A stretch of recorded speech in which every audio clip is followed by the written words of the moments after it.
तो welcome back guys, आपका स्वागत करता हूँ एपिसोड 4 के अंदर। एपिसोड 4 के अंदर हम गोजो वर्सेस सुकना की फाइट को कवर करने वाले हैं। इस फाइट के अंदर टोटल हम मांगा कवर करेंगे, मांगा नंबर 230, 231 और 233, मतलब टोटल 3 मांगों को इस वीडियो के अंदर कवर करके हम खत्म कर देंगे। और उसके बाद जो हमारी नेक्स्ट वीडियो आएगी उसके अंदर हमें होंगे मांगा 233, 234 और 235।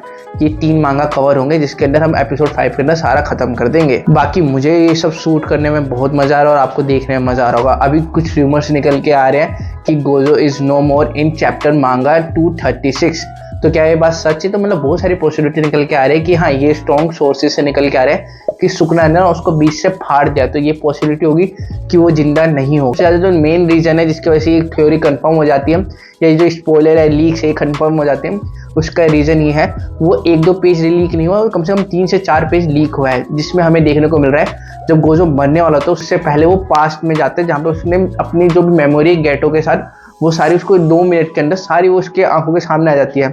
तो ये जब भी होता है जब हम अपना देह त्याग करके ये दुनिया छोड़ के जा रहे होते हैं, तो हमारे पाप पुण्य और हमारे दोस्त यार सब हमारे आंखों के सामने होते हैं। तो गोजो के साथ जो हुआ है बिल्कुल सही नहीं हुआ है। जब मैंने ये चीज़ देखा तो मैं खुद ट्रॉमा में था, मैंने इस पर डेडिकेटिव वीडियो बनाई है। बट अभी क्या है, 236 चैप्टर जैसे रिलीज होगा मैं उस पर फटाफट वीडियो बना दूंगा कि क्या होने वाला है। और जब मैं एपिसोड 5 होगा तो उसके अंदर भी वही चीज़ कवर कर दूंगा कि मतलब आप वीडियो भी देख लो और वो देख लो, दोनों में अगर कुछ डिफरेंट कंटेंट देखने को मिलेगा और दोनों अप टू डेट होगा। इसका आपको संडे को देखने को मिलेगा मांगा जो आने वाला है 236, तो उसके अंदर मैं फटाफट वीडियो बना के आपके लिए ले आऊँगा। तो इस चैनल को सब्सक्राइब कर दो अगर आपको फटाफट ये चीज़ देखनी है। तो बस फटाफट एपिसोड 4 स्टार्ट करते हैं, गोजो वर्सेस सुकना की फाइट। तो लेट्स बिगिन द वीडियो। बस तो हमने पिछले एपिसोड में देखा था सुकना ने महरोंगा को समन करा था अनलिमिटेड वॉइड के अंदर, और महरोंगा ने एक पंच से literally in a single punch unlimited void वो भी अंदर से तोड़ दिया था। That is something like impossible, but यहाँ पे पॉसिबल हो चुकी है। बट ये हुआ कैसे? दैट इज इम्पॉसिबल, बट ये चीज हुआ कैसे? तो इसका प्रॉपर आंसर हमें इस एपिसोड में देखने को मिलेगा। अच्छा, असली पावर जेन क्लैन की यही है क्या? ये जो शिकागामी ये अपने एटमॉस्फेयर के हिसाब से अपना अटैक प्लान करता है। तुम ये कहना चाहते हो जो अनलिमिटेड वॉइड इसने तोड़ा है, इसने अपने आप को अनलिमिटेड वॉइड के हिसाब से अडॉप्ट कर लिया था? फिर हमें एक वर्ल्ड व्यू देखने को मिलता है जहाँ पे महरोंगा सुकना वर्सेस गोजो आमने सामने रहते हैं।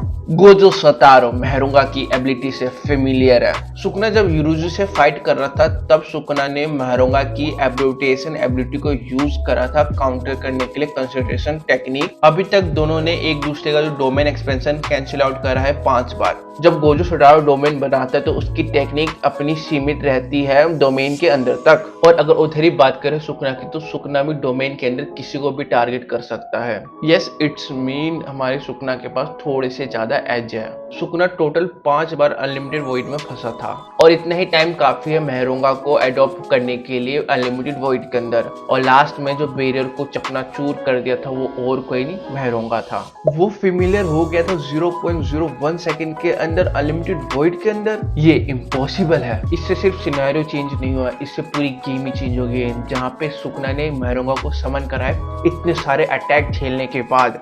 जो सुकना ने मेरी टेक्निक को हेड ऑन टैकल करा था, क्या उसका रिलेशन है महरोंगा की एडॉप्टेशन एबिलिटी से? Hell no. इसका मतलब मेगुमी की सोल ने सारा डैमेज लिया है। फिर हमें नेक्स्ट सीन में एक ग्लिम्स देखने को मिलता है मेगुमी की बॉडी की जो सो रही होती है। What's up? ऐसा लग रहा है तुम्हारे दिमाग में कुछ चल रहा है गोजो? अरे नहीं, बस तुम्हें इतना ज्यादा डेस्परेट देख के मुझे अच्छा लग रहा है। देखो बोल कौन रहा है ये बात? देख गोजो, मुझे पहले से पता था अनलिमिटेड वॉइड को अंदर से तोड़ना एक सर दर्द है, और अगर अनलिमिटेड वॉइड में मैं चला गया तो तेरा पलड़ा भारी है। इसीलिए मैं तेरे साथ इतनी देर से खेल रहा था मदरबोर्ड। वैसे पता है तुम्हें गोजो क्या मैं अपनी कर्स टेक्निक क्यों नहीं यूज कर रहा था फाइट के दौरान? एक्चुअली मैं मेगुमी की 10 शैडो टेक्निक यूज कर रहा था, और यही रीजन है मैं अपनी कर्स टेक्निक यूज नहीं कर पा रहा था। सुकना, तुमने फुल कंट्रोल नहीं लिया है मेगुमी की बॉडी का, जिसकी वजह से तुम अनलिमिटेड वॉइड में मुझे हरा सको। अगर मैं इस बार डोमेन दोबारा से बनाता हूँ तो महरोंगा तुम्हें नहीं बचा पाएगा। मैं तुम्हें एक ही अटैक में इस बार मार दूंगा। तुम अपना डोमेन अब यूज नहीं कर सकते। और हमें नेक्स्ट पल देखने को मिलता है गोजो के नाक से खून ही खून की नदियां बहने लग जाती है। क्या हुआ यहाँ पे? जिस चीज का मुझे डर था वही तो नहीं हो गया यहाँ पे। जब मैंने रिवर्स कर्स टेक्निक को यूज करा था अपनी बॉडी को हील करने के लिए, तब मेरी इनेट टेक्निक खत्म हो गई। थके हुए लग रहे हो तुम गोजो? जो तुम्हारा कर्स टेक्निक है वो कनेक्टेड है तुम्हारे ब्रेन से, और वो भी यहाँ पे दिमाग के सामने। जो तुम इतनी ज्यादा इमेंस वे में कर्स टेक्निक यूज करो, इसकी वजह से तुम्हारा दिमाग खराब हो रहा है? गोजो सेंसे के लिए इसको एक बार भी यूज करना बहुत ज्यादा रिस्की है। जो हमारे ब्रेन के अंदर कर्स टेक्निक स्टोर होती है उसको हम ब्लैक बॉक्स बोलते हैं, और ये आसान बात बिल्कुल नहीं है जैसे आप बॉडी को हील कर लोगे और सोचोगे कुछ हुआ ही नहीं है। तो तेरा कहने का मतलब ये है गोजो ने जितनी बार भी रिवर्स कर्स टेक्निक यूज करा है, इट मींस वो अब मरने की कगार पर है? मेरे ख्याल से सेंसे ने ये टेक्निक को कम से कम 4 बार यूज करा है, एंड अभी कुछ ही देर पहले सेंसे ने इसको इन टोटल 5 बार यूज कर लिया। मुझे लगा कि गोजो अपनी हीलिंग टेक्निक को यूज करने के बाद उसको यूज्ड हो रहा है, अब जाके उसका हैंगओवर का नशा दिख रहा है। और उधर ही सुकना को देखे तो सुकना ने ज्यादा सही टेक्निक 1-2 बार यूज करी होगी, तो सुकना पे ज्यादा इफेक्ट हमें देखने को नहीं मिल रहा, पर अगर गोजो सता रहो। गोजो तुम अपनी लिमिट रीच कर चुके हो हीलिंग की, और अगर तुमने दोबारा से डोमेन एक्सपेंशन करा तो तुम मर सकते हो उसी टाइम, और ये मेरे को बोलने की जरूरत नहीं है। इस हालत में तुम हो नहीं मेरे से फाइट करने लायक। जो मैं अभी डोमेन बनाऊंगा उसके अंदर मैं अपना बैरियर क्लोज करूंगा, जिसकी वजह से तुम्हारे पास कोई ऑप्शन नहीं होगा भागने का। फिर उसके बाद मैं तुम्हें बूटी बूटी काट दूंगा, और उसके बाद जो तुम्हारी सो कॉल्ड इन्फिनिटी पावर है इसको मैं अपने अंडर ले लूंगा। Bye bye Gojo. क्या तुम सही में स्ट्रॉन्गेस्ट सोर्सर हो जिसने मेरा टाइटल होल्ड करा है? अगर पावर के हिसाब से देखा जाए तुम तो ऑर्डिनरी हो। Domain expansion! अरे क्या हुआ? What just happened? क्या हुआ? हैं? और अभी ज्यादा समय भी नहीं हुआ, 10 सेकंड भी मात्र नहीं हुआ जब गोजो ने अनलिमिटेड वॉइड से निकला है, और सुकना की हालत बदतर से बदतर है, जहाँ पे उसकी आंख से, नाक से, कान से, हर जगह से खून निकल रहे हैं। और हमें यहाँ पर वही चीज देखने को मिला था जहाँ पे गोजो सतारो के साथ हुआ था, जहाँ पे सुकना के ब्रेन के अंदर भी डैमेज हो चुका है, जिसकी वजह से डोमेन एक्सपेंशन एक इम्पॉसिबल टास्क है यहाँ पे सुकना के लिए अब।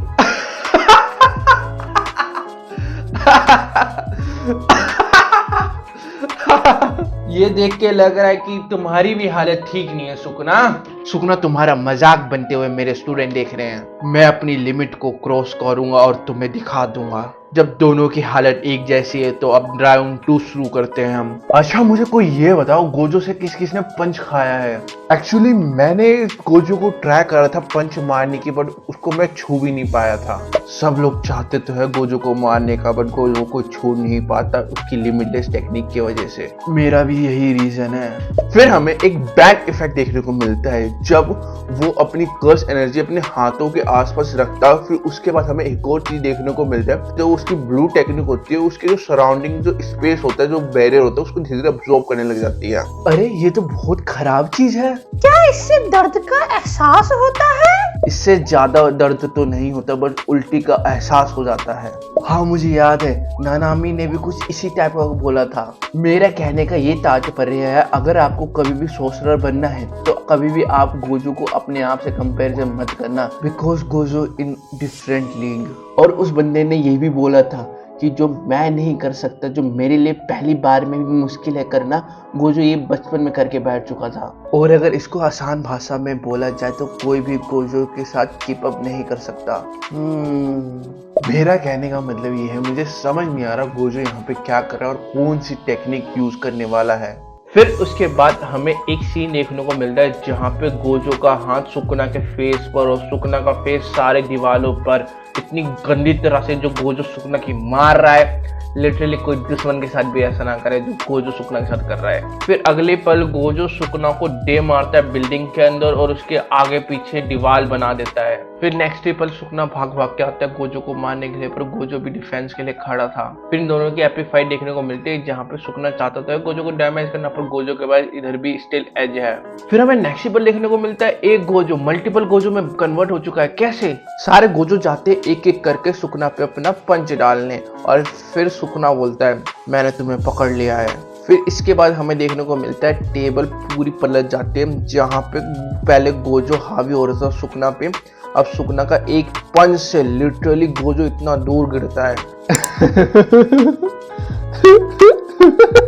जब भी मेहरंगा को हमें समन करना होता है तो मैं वर्ड यूज करता हूँ ट्रेजर, और मेहरंगा के साथ जो ये मेरे सर के ऊपर व्हील चल रहा है ये भी आता है। और एक बार अगर मेहरंगा को किसी ने अटैक करा उसके बाद ये व्हील अपने आप ही एक्टिवेट होके अपने आप को एडॉप्ट कर लेता है फाइटिंग के स्टाइल में।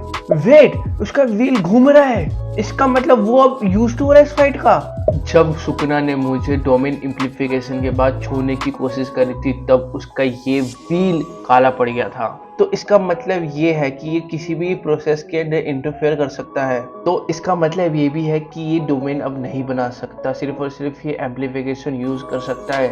और इसका रीजन वही है जिसके पहले नाक से जो खून निकला था, इसका ब्रेन ओवरलोड हो जा रहा है। इसका मतलब सिर्फ अपनी कर्स टेक्निक के अलावा यहाँ पे कुछ और भी यूज नहीं कर सकता, इतना तो चलता है। फिर नेक्स्ट सीन में हमें देखने को मिलता है सुकना जाता है गोजो पे पंच मारने पर, गोजो उसको अटैक करता है। फिर इनकी फाइटिंग दोबारा से एक अच्छे से रिज्यूम होती है जहाँ पे सीधा सुकना नेक्स्ट टाइम पर रेड लाइट उठा के गोजो पे मारता है। दे अब तो वो मेहरंगा को बाहर भी नहीं निकाल रहा फाइट के लिए। अब इसका मतलब यही है कि वो अनलिमिटेड वॉइड का यूज टू हो चुका है। तो इसका मतलब है उसको बार बार घूमना पड़ेगा। हाँ, ये चीज पॉसिबल है। अगर गोजो सतारो की लिमिटलेस टेक्निक को डिफीट करना है तो उसके पास यही ऑप्शन है, और इन दोनों के लिए कुछ भी इम्पॉसिबल नहीं है। तुम इधर मेरे साथ ही हो ना? हाँ भाई हाँ, मैं इधर ही हूँ। तुम्हारे पास टोटल 4 स्पिन है जिसमें से अब 3 बच रहे हैं। मेरे कहने का मतलब ये है 3 स्पिन के बाद मेहरंगा मेरी इन्फिनिटी डोमेन में अडॉप्ट कर लेगा इजीली। हैं? 1 सेकंड, हैं? सिर्फ 3 स्पिन में? तेरी ये हंसी भी खत्म हो जाएगी जब 3 जो काउंटडाउन बच रहे हैं वो भी खत्म हो जाएगा। आजा आजमा के देख ले फिर तू। मैं इस बात में शर्त लगा सकता हूँ, जब 3 व्हील खत्म होंगे जब तक तू इसी दुनिया छोड़ के चला गया होगा। अरे सेंसे तो सब कह रहे पर मैं को भी कि इसमें मानी चुन चाहिए। शायद से गोजो भूल गया है और उसको भूले रहने दो। फिर उसके बाद हमें इनकी फाइटिंग दोबारा देखने को मिलती है जहाँ पे इनकी फाइटिंग कंटिन्यू रहती है, और हमें ये भी देखने को मिलता है कि गोजो सुकना पे भारी पड़ रहा होता है। यहाँ पे सुकना ने एक और स्पिन यूज करा, अभी टोटल 2 स्पिन हो गए। गोजो जल्दी करो, सिर्फ 2 स्पिन रह रहे हैं। इस फाइटिंग के दौरान सुकना गोजो से दूरी बना के रख रहा है कि गोजो के इफेक्ट कम रहे और सुकना को थोड़ा टाइम मिल जाए। फिर गोजो यहाँ पे लॉन्ग डिस्टेंस टेक्निक यूज करता है जिसके वजह से सुकना के आसपास सर्कल करके कुछ चीजें बन जाती है जिसमें गोजो चाहता है उसको फंसा के उसे मार दे। फिर भी सुकना बचा के इस फाइट में टिका रहता है, पर ऑन द स्पॉट गोजो आता है और एक लात उसके पेट में मारता है, सुकना दूर जाके गिरता है। पर इस किक के बाद भी सुकना ने एक और स्पिन यहाँ पे एक्टिवेट कर लिया था, यूज कर लिया था, तो इट मींस उसके सिर्फ 1 स्पिन बचा है जिसके बाद सब गेम उल्टा भी पड़ सकता है। एक और बस बच रहा है। अच्छा, अब समझ में आया, गोजो ने लैप्स के अलावा कोई अच्छी खासी टेक्निक यूज नहीं करी, जिसका मतलब ये हो भी सकता है। इसका मतलब गोजो के पास ऑप्शन है, वो कुछ ना कुछ यहाँ पे चीजें इम्प्लीमेंट कर सकता है फाइट को जीतने के लिए। फिर हमें नेक्स्ट सीन में देखने को मिलता है गोजो सुकना को बिल्डिंग से बाहर फेंकता है। मैं इसकी नरक की टिकट कटवा दूंगा। अभी तक उसको लग रहा होगा सिर्फ मैं ब्लू टेक्निक यूज करूंगा, बट जो मैं अभी करने जा रहा हूँ उसने तो कभी ये सोचा ही नहीं होगा। Curse technique reversal red bang. फिर एक डायरेक्ट इम्पैक्ट देखने को मिलता है हमें सुकना पर रेड टेक्निक का। इसने यहाँ पे एम्पलीफाई करा है जिसकी वजह से इसको डैमेज कम से कम हुआ है। मैंने यही सोचा था अगर ये टेक्निक ये यूज करता है तो मुझे इसके लिए एम्पलीफिकेशन यूज करना पड़ेगा, जिसके बाद में ब्लू या रिवर्सल रेड की जो इम्पैक्ट है वो मिनिमाइज कर सकता हूँ। अरे ये इस अटैक से बच कैसे पाया? शिट, अगर ये ऐसे चलता रहा तो ये अडॉप्ट कर लेगा। कितना कमजोर अटैक था ये। मैंने पहले ही देख लिया था जब तुम्हारा हाथ मूव होने लग गया था कि तुम यही टेक्निक यूज करने वाले हो। फिर भी सुकना के ऊपर ये इम्पैक्ट हुआ नहीं। बाय बाय सुकना। फिर नेक्स्ट पल देखने को मिलता है सुकना की हालत बदतर से बदतर हो रखी है। वो अटैक डायरेक्ट हिट करा है फ्रॉम बिहाइंड। बेसिकली गोजो ने यहाँ पे क्या करा है, जो अपनी रिवर्सल रेड टेक्निक को अपोजिट डायरेक्शन में भेजा है, जिसकी वजह से उस पूरा सर्कल से चक्कर लगा के पीछे से सुकना पे अटैक करता है जहाँ पे सुकना पे डायरेक्ट हिट लगता है। फिर उसके बाद गोजो सिर्फ रुकता नहीं है, वो सीधा पंच मारता है उस अटैक के इम्पैक्ट के बाद। वो पंच का इम्पैक्ट इतना ज्यादा होता है कि वो सीधा पंच उसके पेट के अंदर चले जाता है। और ये चीज देख के सब हैरान है कि मतलब ये पॉसिबल ही कैसे है। कुछ देर के लिए सुकना अनकॉन्शियस हो जाता है, उसको समझ नहीं आ रहा होता है और जो उसके ऊपर व्हील था वो व्हील जमीन पे गिर जाता है। और जैसे व्हील जमीन पे गिरता है गोजो समझ जाता है कि यहाँ पे कुछ गड़बड़ है। वो जाता है व्हील पे बुक्का मार के व्हील को तोड़ने के लिए, बट एकदम से वहां पे शैडो आ जाता है। तुम मजाक कर रहे हो ना सेंसे? और दूसरे पल मेहरोंगा निकल के आता है उस शैडो में से और मेहरोंगा का तलवार सीधा गोजो के पेट के अंदर रहता है। क्या गोजो अपने आप को इससे बचा पाएगा? ये देखना इंटरेस्टिंग होगा अगले एपिसोड में। तो बस इस वीडियो में इतना ही। क्या गोजो अपने आप को बचा पाएगा मेहरोंगा से, ये जानना बहुत इंटरेस्टिंग है। बिकॉज क्या पता मेहरोंगा की चोट के वजह से ही गोजो की ये हालत हो, जिसकी वजह से मांगा चैप्टर 236 के अंदर गोजो को बीच से फाड़ दिया सुकना ने। तो मतलब कुछ भी हो सकता है इसके बाद, बिकॉज अब सिर्फ एक एपिसोड बचा है, उसके अंदर हमें बहुत कुछ कवर करना है और चीज़ें जो कवर करेगी वो करेगी हमारी सुकना और गोजो के बिटवीन। जिसके अंदर मेहरोंगा वो एक ऐसी दादी अम्मा है ना जो गोजो को चैन से जीने नहीं देगा। तो क्या गोजो मेहरोंगा के वजह से मारा जाएगा? तो इस चीज़ के लिए आपको अगला एपिसोड देखना होगा। तो आप इस चैनल के साथ बनते रहे। विद इन अ वीक 4-5 दिन के अंदर मैं आपको ये वीडियो ला के दे दूंगा। आप बैठ के एंजॉय करना। मेरे को वीडियो बनाने में बहुत मजा आ रहा है, आपको देखने में मजा आ रहा है और कहीं चाहिए एक लाइक मार दो, बस खत्म। तो बस इस वीडियो में इतना ही। हम मिलते कल आपके साथ एक नई वीडियो के साथ, एक नए सुपर कंटेंट के साथ, एक नए दिन के साथ। तो के लिए जय हिंद, वंदे मातरम। और जो हमारे इंस्टाग्राम पेज को फॉलो नहीं करते उसको जाकर फॉलो कर दो, उस पर भी हम रेगुलर बेस पे मीम रील्स डालते रहते हैं।